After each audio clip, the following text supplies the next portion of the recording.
여러분, 혹시 이런 경험 있으신가요? 오랫동안 친하게 지내왔다고 생각했던 친구가 어느 순간 연락이 뚝 끊겼습니다. 마지막으로 나눈 대화가 뭐였는지조차 기억이 잘 나지 않는데 상대방은 그냥 조용히 사라졌습니다. 아니면 반대로 여러분이 먼저 조용히 물러선 적이 있으신가요? 더 이상 맞춰주기가 너무 힘들어서요. 오늘 저는 여러분께 이 불편한 진실을 이야기하려 합니다. 답답하다는 이유로 사람들이 관계를 닫아버리는 현상, 그리고 그런 사람들에게는 어떤 심리적 특징이 있는지 5가지 실제 유형과 구체적인 사례를 통해 낱낱이 분석해드리겠습니다. 끝까지 보시면 여러분의 인간관계 중 적어도 하나는 다르게 보이기 시작할 겁니다. 사례 1. 공감 없는 조언, 민준이의 이야기. 32살 직장인 민준 씨는 주변에서 해결사로 통했습니다. 누가 고민을 털어놓으면 그는 즉시 분석에 들어갔습니다. 그거 네 잘못이야. 이렇게 해야 해서. 왜 그때 그 선택을 했어? 그의 말은 틀린 게 없었습니다. 논리적으로는 완벽했습니다. 하지만 친구들은 하나둘 그에게 고민을 털어놓는 걸 멈췄습니다. 어느 날 직장을 잃고 무너져 있던 친구 수지가 민준에게 전화했습니다. 울면서 너무 힘들어라고 말하는 수지에게 민준은 이렇게 말했습니다.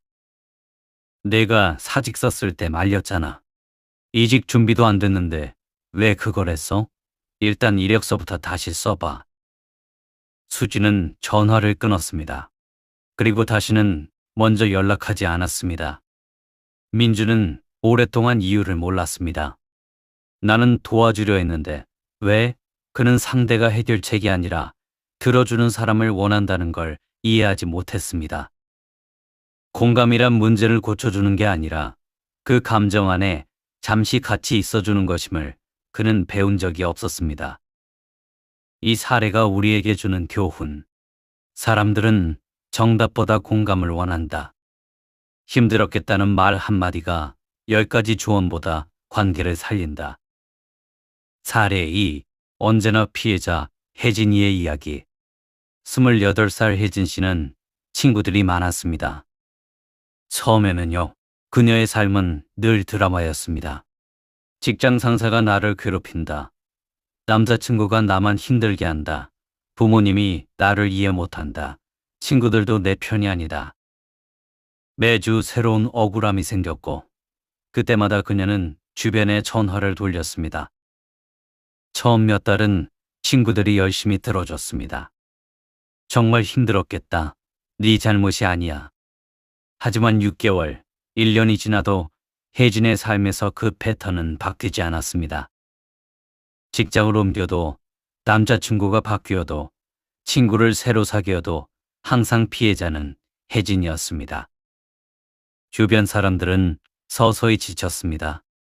공감이 의무가 됐고 거절하면 죄책감이 생겼습니다. 결국 한 명씩 연락을 줄이기 시작했습니다. 심리학에서는 이를 만성 피해자 심리라고 부릅니다. 스스로의 힘을 믿지 못하기 때문에 외부에서 위안과 검증을 끊임없이 구하는 패턴입니다. 이들에게 필요한 건 더 많은 공감이 아니라 자신의 힘을 발견하는 과정입니다. 이 사례가 우리에게 주는 교훈. 진정한 우정은 상대의 성장을 돕는다. 무한한 공감은 때로 성장을 막는다. 사랑하기 때문에 솔직해질 용기도 필요하다. 사례 3. 상대 시간을 뺏는 사람, 재훈이의 이야기. 40살 재훈 씨는 스스로를 사교적인 사람이라고 생각했습니다. 하지만 그의 전화는 언제나 최소 1시간이었습니다. 그는 자신의 이야기가 많았습니다. 주말에 뭐 했는지, 드라마를 보다가 든 생각, 직장에서 있었던 사소한 일들.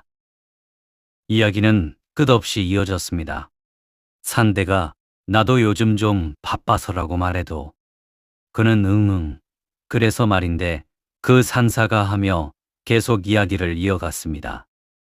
재훈의 친구 태양은 결국 그의 연락을 받지 않기 시작했습니다. 죄책감이 들었지만 재훈의 전화를 받은 날은 저녁 내내 아무것도 할 수 없었기 때문입니다.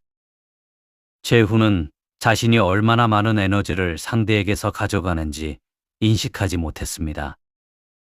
관계에서의 에너지 수지를 한 번도 생각해 본 적이 없었습니다. 이런 유형은 아기가 없습니다. 외로움이 크고 연결에 대한 욕구가 강할 뿐입니다. 하지만 인식하지 못한다는 것이 문제입니다. 상대방의 시간도 소중하다는 것, 대화는 주고받는 것이라는 것을 배워야 합니다.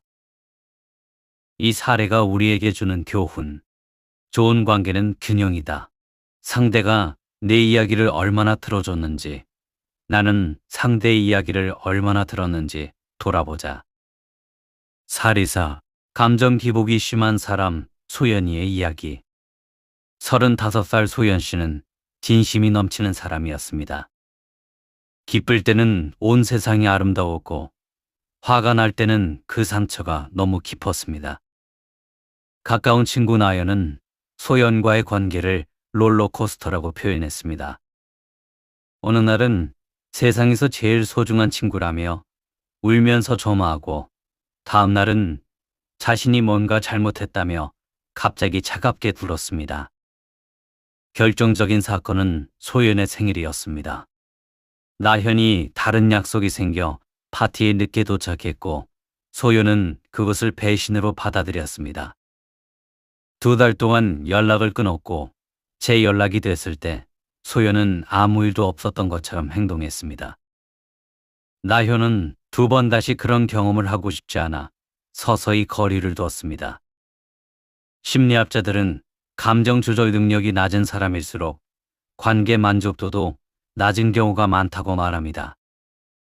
이들은 대부분 어린 시절 감정을 안전하게 표현하고 받아들여지는 경험이 부족했습니다. 이 사례가 우리에게 주는 교훈. 감정은 표현해도 되지만 상대를 다치게 하는 방식이어선 안 된다.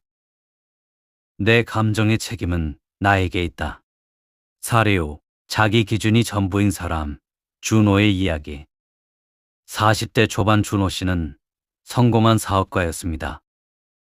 매사에 기준이 명확했습니다. 식당에 가면 그가 고르고 여행지도 그가 정하고 대화의 결론도 항상 그가 내렸습니다. 스스로는 리더십이라 불렀지만 주변 사람들은 독재처럼 느꼈습니다. 고등학교 친구 모임에서 어느 날 투표로 여행지를 정하자고 했습니다. 준호의 의견이 채택되지 않자 그는 그곳은 시설이 별로야. 나는 다른 데 가도 된다며 불쾌감을 드러냈습니다. 결국 모임 분위기가 어색해졌고 다음 모임 때 몇몇은 일정을 피했습니다. 준호 입장에서는 왜 다들 나를 멀리하지였지만 친구들 입장에서는 준호가 있으면 내 의견이 없어지는 느낌이었습니다. 이 유형은 자신의 기준이 높기 때문에 타인의 기준을 낮게 보는 경향이 있습니다. 그 자체로는 나쁜 사람이 아닙니다. 다만 관계는 협상이고 타협이라는 걸 받아들이지 못할 때 문제가 생깁니다. 이 사례가 우리에게 주는 교훈. 내 기준이 높다는 것이 상대의 기준을 무시할 이유가 되지 않는다. 관계 속에서 나는 항상 한 명일 뿐이다. 지금까지 5가지 유형을 살펴봤습니다. 민준의 공감 없는 조언, 혜진의 만성 피해자 심리, 재훈의 에너지 독점, 소연의 감정 기복, 준호의 독단적 기준. 이 중 한 가지라도 자신과 겹쳐 보이셨나요? 중요한 건 이겁니다.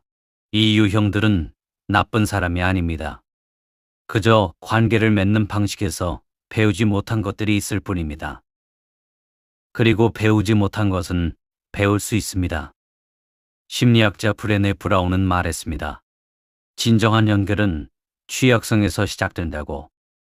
내가 완벽하지 않다는 걸 인정할 때 타인의 불완전함도 품을 수 있습니다. 오늘 이 영상을 보신 여러분은 이미 그 첫 걸음을 내디딘 겁니다.